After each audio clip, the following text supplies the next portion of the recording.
নমস্কার, সকলকে আমার প্রণাম জানিয়ে আজকের যে কবিতাটি পাঠ করব, কবিতার নাম গৃহী।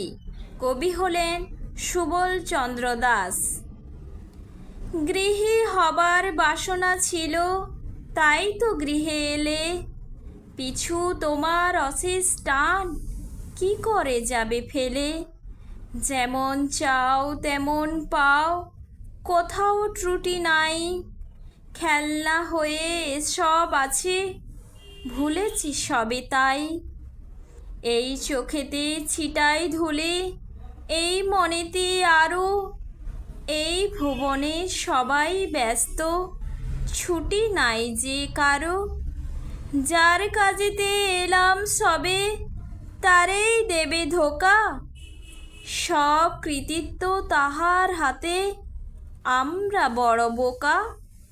বিবেক বুদ্ধি জ্ঞানের আলো, ভক্তিতে তার বাস। কিছুই যার রবে না ভবে, তাদের বড় ত্রাস। বিচিত্র এই খেলার মাঠে মমও লিখন খেলা। সকাল আসে দুপুর হয়, গড়িয়ে যায় বেলা। রাতে তোমায় স্বপনে পাই, গোপনে যাও চলে। বৃহৎ এই আত্মীয় বাড়ি, ভরাও অশ্রু জলে। গৃহী হবার এত যে স্বাদ, বহু জনম লাগে।